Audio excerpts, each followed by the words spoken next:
Hello everyone, and today we're going to take our factory chin spoiler and change it out to make it look like this beautiful aftermarket one we have right here.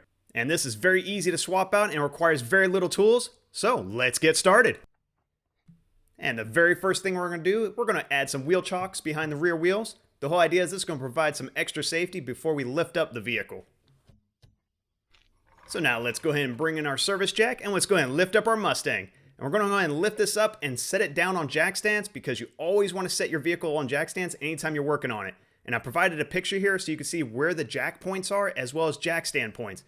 And the image we show on the screen is provided by CJ Pony, and I will leave a link in the description below, so if you ever want to pull it up, that's where it's at. So back to what we're doing. I went ahead and put the jack stand where I want it, and I got a good height. So let's go ahead and put the pin in there, and then we'll very gently lower it down. And this might take a second because I want to do it very gently. And there we go.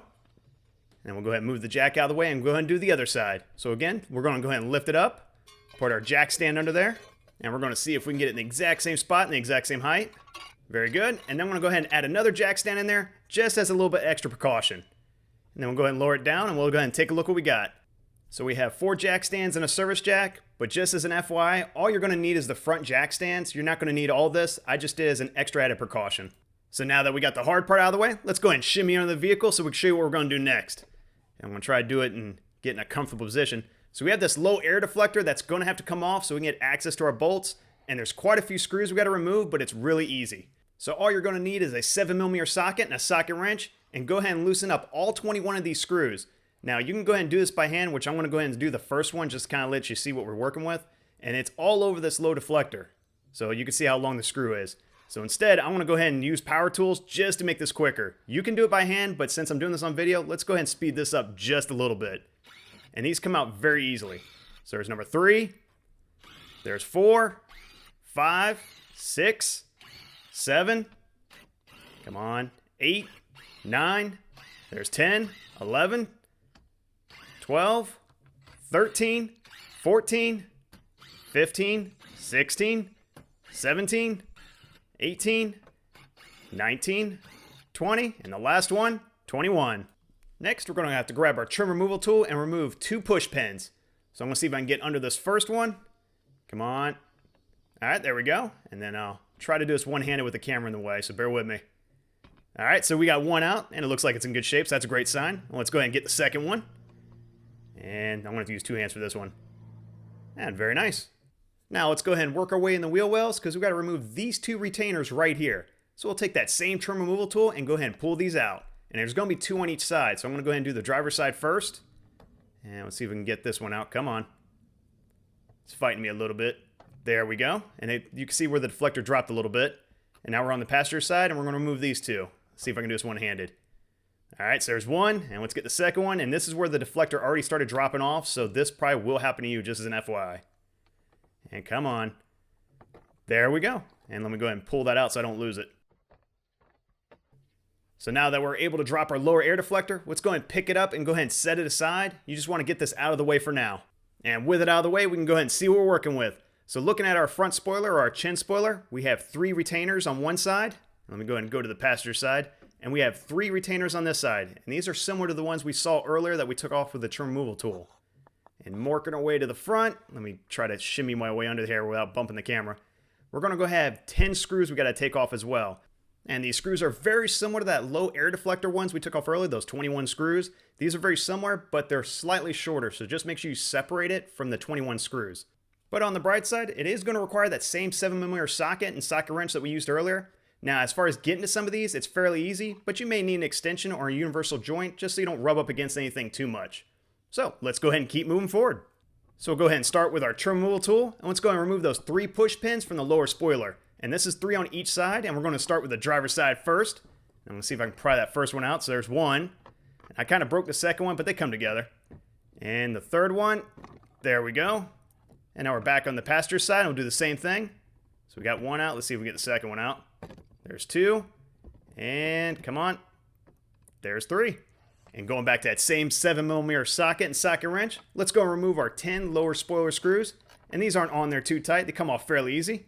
And let me see if I can get this one out so I can show you. So looking at this one is just slightly shorter. So just keep that in mind. Now I'm going to go back to power tools just so we can speed this up just a little bit. So there's 2. And let's see if we can get 3.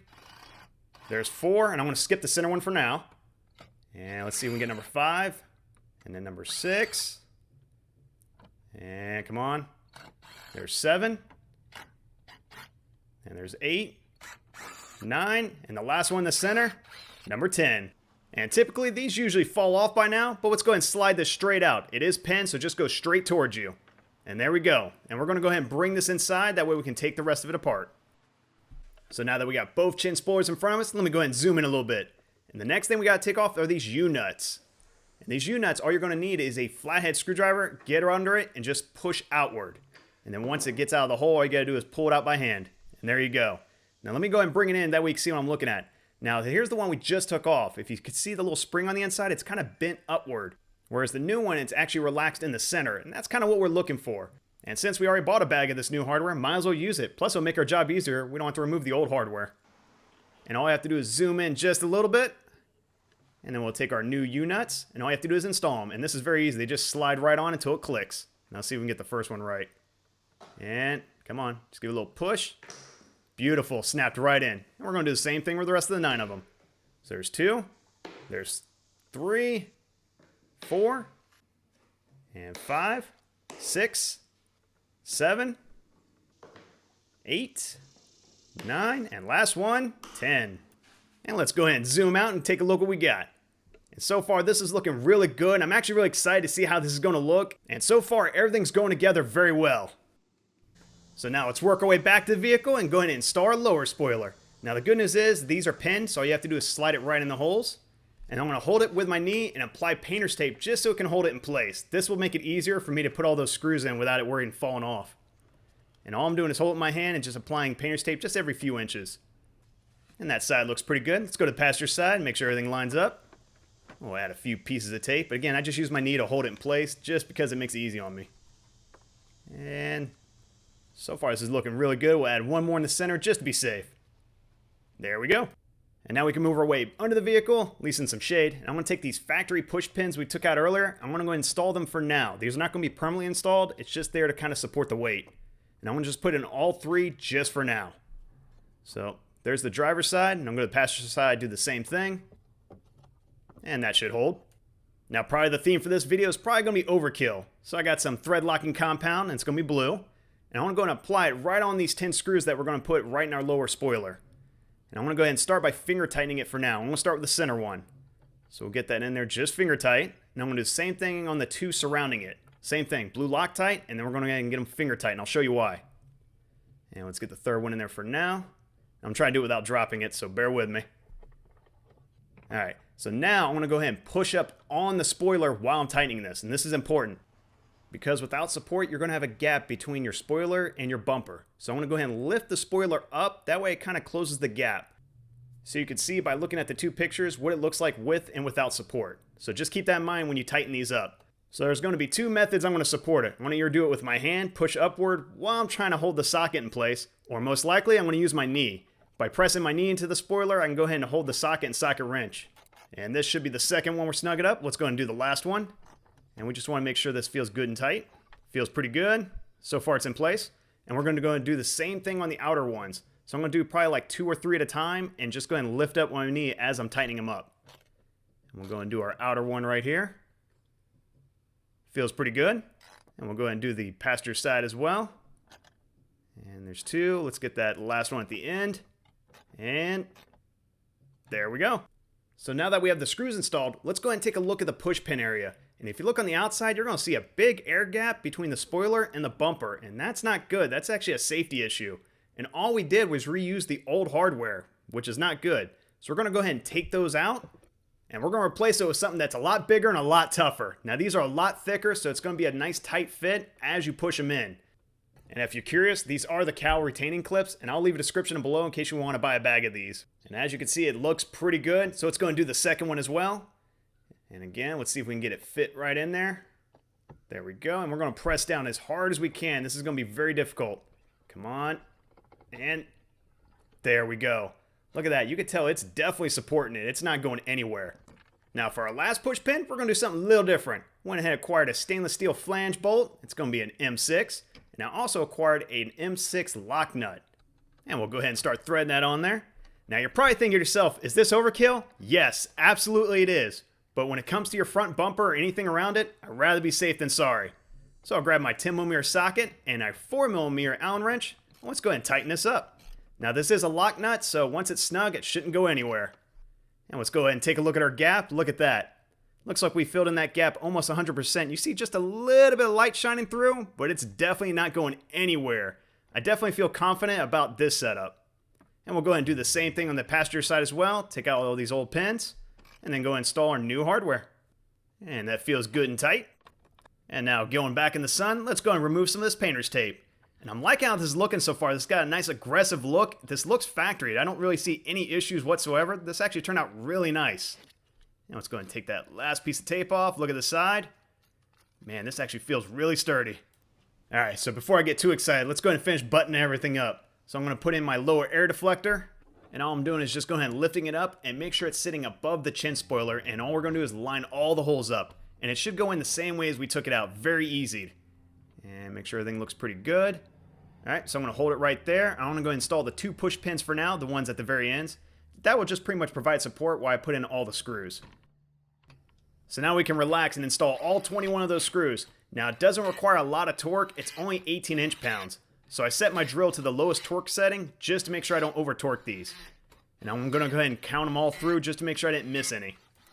And that's 13, 14, 15, 16, 17, 18, 19, 20, and 21. And we're almost done, so let's go ahead and reinstall those Fender-Liner retainers. And again, it's those same 2 on each side, and you just got to push these right in. Very nice. And now we're on the passenger side. And forgive me on the focus on the camera. For some reason, I wanted to focus on the tire. Not sure why. And let's get that second one in. Beautiful. All right, so now we can put our vehicle back on the ground. Let me go ahead and take our service jack, lift up our vehicle, and go and remove these jack stands. Let's see if I can get my 3-ton one out of there. Come on. There we go. We'll go ahead and lower that down very gently. And so far, so good. Now we can go ahead and move our way to the passenger side and do the same thing. Let me get my jack stand under there. And then again, lower it down. Beautiful. And then, of course, our very last step, let's go and remove our wheel chocks. And now I can bring my camera in that we can get a closer look. And so far, this looks really good. I like how sturdy this looks. This actually feels nice, and it feels like it came from the factory. I love that. And look at that. Everywhere I'm actually tugging on, it doesn't look like it's going anywhere. The whole bumper moves with it. That's a great sign. Yep, that feels pretty good as well. Let's go to the very edge of the passenger. Yeah, that feels really good. I love how this turned out.